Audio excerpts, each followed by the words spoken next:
Hi எல்லாரும் எப்படி இருக்கீங்க? நல்லா இருக்கேன் நம்புறேன். ஸோ இன்னைக்கு நம்ம வந்துட்டு ஒரு குக்கிங் வீடியோ பார்க்க போகிறோம். பட் நான் சமைக்க போகிறதில்ல, எங்கள் அம்மா தான் சமைக்க போகிறாங்க.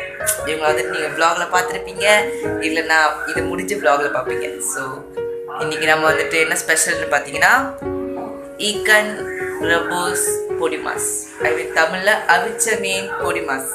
ஸோ அது வந்துட்டு ஒரு வித்தியாசமாக ஒன்று செய்ய போகிறோம். ஸோ நான் கொஞ்சம் இடத்த மாட்டிட்டேன்.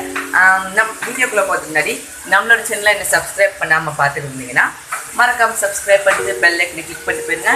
அப்புறம் நான் போகிற புது வீடியோ உங்களுக்கு நோட்டிஃபிகேஷன் டான்னு வரும். And without the delay let's go into the video.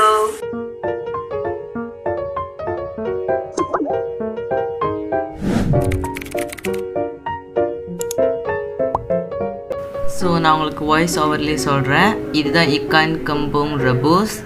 அப்புறம் வெங்காயம் நல்லா சின்னதாக வெட்டி வச்சுருக்கேன். ஒரு 4 காய் எம்ச்சிக்காய், மிளகா 2. ஸோ அதெல்லாத்தையும் வெட்டி வச்சுருக்கோம்.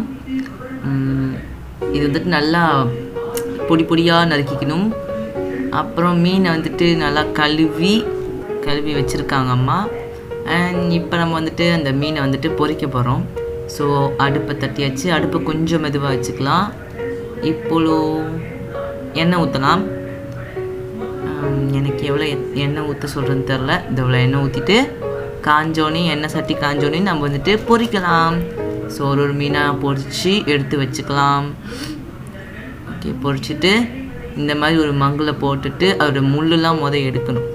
அது முள்ளெலாம் எடுத்துட்டு இந்த மாதிரி ஒரு சின்ன போல்டில் வந்துட்டு அந்த மீனை வந்துட்டு பொரிச்ச மீன் முள்ளெலாம் எடுத்ததுக்கப்புறம் இந்த மாதிரி சிக்குன்னு பிச்சு போடணும். சின்னதாக போட்டுட்டு நல்லா போட்டுட்டு சின்னதாக பிச்சு போட்டு எம்ச்சிக்காய் இருக்குல்ல, அந்த எல்லா எம்ச்சிக்காவும் புளியணும். அதுக்குள்ளே புளிஞ்சு போட்டுட்டு அதுக்கப்புறம் அந்த வெங்காயம், மிளகா, கொஞ்சோண்டு உப்பு, தேவையான உப்பு போட்டு நல்லா கிண்டி எடுத்தா நம்மளோட இக்கன் ரெபூஸ் பொடிமாஸ் ரெடி. Thank you mummy. பாய். நீங்கள் இதை வீட்டில் ட்ரை பண்ணி பாருங்கள்.